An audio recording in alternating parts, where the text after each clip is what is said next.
আবারও তোমাদের কাছে একটা নতুন ভিডিও নিয়ে চলে এসেছি। এটা একটা বেডরুম আছে। এখানে দেখতেই পাচ্ছ যে ওপরে হচ্ছে অ্যালবেস্টারের চাল। তো আমরা পাইপে হচ্ছে টানাগুলো লাগিয়ে নিয়েছি। এরপরে আমরা হচ্ছে বিমগুলো খাটাবো। এই হচ্ছে বিম। আমরা বিম খাটিয়ে মোটামুটি রেডি করে ফেলেছি। এরপরে আমরা হচ্ছে পট্টিগুলো লাগাবো। এই যে পট্টিগুলো লাগাচ্ছি। আচ্ছা, এদিকে একটা বলে রাখি, এইদিকে সাইডে হচ্ছে সানসেট ছিল।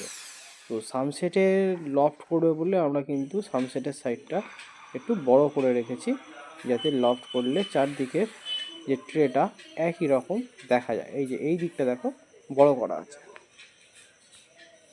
এতক্ষণ তোমরা দেখছিলে বেডরুমের স্ট্রাকচারের কাজ। এবার বেডরুম থেকে বেরোতেই এটা বারান্দা কাম কিচেন রুম বলা যায়। তো তার হচ্ছে প্লেন সিলিং হবে। তো প্লেন সিলিংয়ের এটা হচ্ছে স্ট্রাকচার। তো সেইখান থেকে বেরোলে আরেকটা সরু বারান্দা আছে, সেইখানেও প্লেন সিলিং হবে। এইটা হচ্ছে আমাদের প্লেন সিলিংয়ের স্ট্রাকচার করে আমরা রেডি করেছি। এবার ঢুকতেই হচ্ছে সিঁড়ির প্যাসেজ ছিল, আর সিঁড়ির প্যাসেজের ওপরে হচ্ছে ঠাকুর রাখার জায়গা। তো সেইখানে আমরা কিন্তু ড্রপ করে দিয়েছি। এইবার আমরা আমাদের বোর্ড লাগানোর পালা। আমরা এদিকে রুমটাকে হচ্ছে বোর্ড লাগিয়ে রেডি করে রেখেছি। এবার হচ্ছে ডিজাইনের মার্কিংটা করেছি। এই ডিজাইনটা 4 ফুট বাই 4 ফুটে আমরা রেডি করেছি। এর 4টে কোণা গোল হবে, আর মিডলেরটাও 4টে কোণা গোল হবে।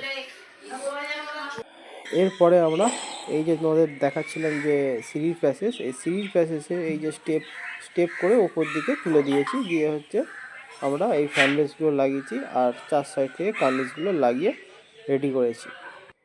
এইবার হচ্ছে আমাদের এই ডিজাইনটা রেডি করা হয়েছে। ডিজাইনে দেখুন আমরা জাম দিচ্ছি এখন। জাম দেওয়ার পরে হচ্ছে আমাদের এর টলির বোর্ডটা লাগানো হবে। তো দেখো মিস্ত্রি কীরকমভাবে কি জাম দিচ্ছে। এই যে তলির বোর্ড লাগানো হয়ে গেছে। এবার আমাদের হচ্ছে ফিনিশিংয়ের কাজ শুরু হবে। তো দেখো আমাদের ফাইনাল লুকটা কেমন আসতে চলেছে সেটা তোমরা দেখো।